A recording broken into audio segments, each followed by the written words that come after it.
Hello, everyone. My name is Jessica Madden. I'm going to be answering some of these questions um, for why I joined this program. So I have a educational leadership degree in the principal cert track. Um, so I decided that I'm not sure if being a principal is the right path for me. So I wanted to kind of open up my options. So I decided to go for the instructional technology just because we live in 2024 and knowing how to incorporate technology into the classroom is probably the best practice at this point, but also doing it in a conscious, safe, and effective way. My school is a one-to-one device school, so every kid has an iPad. And I think that we really, once COVID hit, really jumped into that and kind of learned how to use the iPads more effectively and better and things like that. So I I just wanted to start to take classes to really hone in on that technology piece that I think was missing for me, especially in a one-to-one classroom.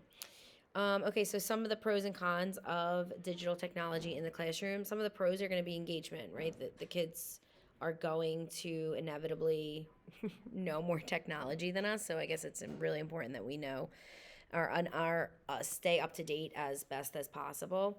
But it also keeps them engaged.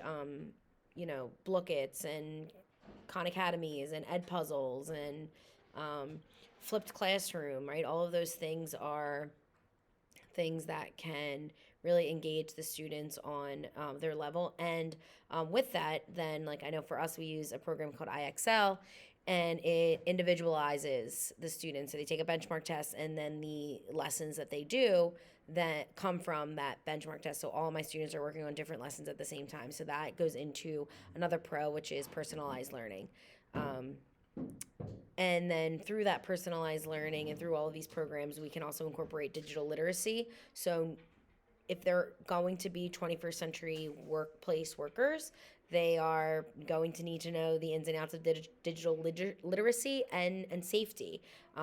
What do these terms mean? I mean, even basic, how to start making an app, right? Basic coding skills we offer as a class. So just kind of being in the know and ahead of the game for high school and for their careers in the future.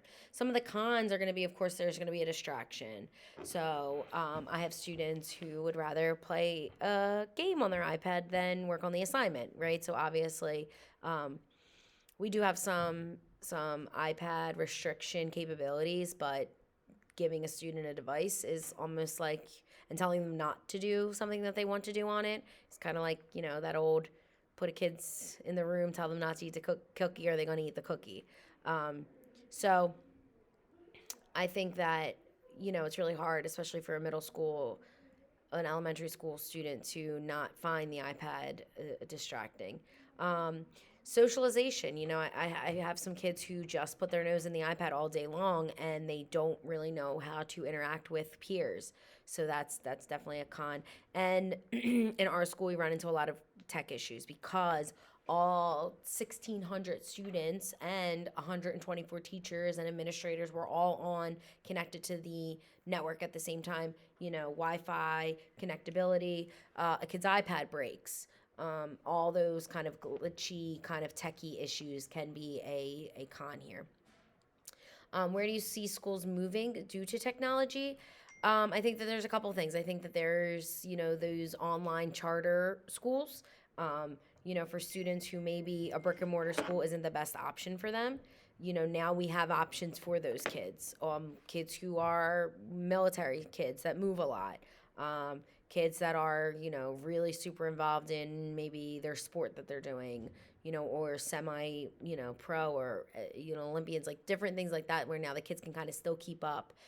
And, students who maybe are going through trauma and staying at home and focusing on their, um, schooling at home would be the best practice for them. And now we have the capabilities of them actually still being able to keep up with that. And sometimes that students who are going through family situations or family trauma, maybe, doing some schoolwork during the day, even though if they can't get into the building, might be, a helpful distraction for them.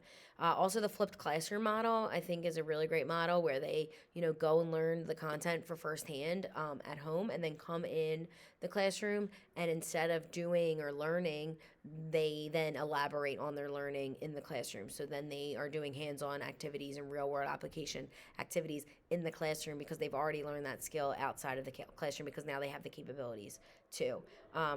So both this data-driven instruction, this personalized learning, and this flipped classroom model, I think that's where schools are going to be going, and that's used to increase engagement and again back to that personalized learning. So I do think that schools are going to be going towards this technology piece. It's just now a matter of how can we do it efficiently and most importantly safely. Um, the biggest tech issues that I observe in the classroom is going to be Wi-Fi. Students who don't have Wi-Fi at home, students who don't have access to those devices. Like I said, our school is a one-to-one device school, so every student is given an iPad. So everyone's kind of on that same level playing field. But if you have a kid who goes home and they don't have access to the internet, that can be kind of challenging there. So. But I definitely do think that as far as in the building, Wi-Fi going down, Canvas going down. We use Canvas here, so things like that are going to be our biggest technical issues. Okay, thank you so much.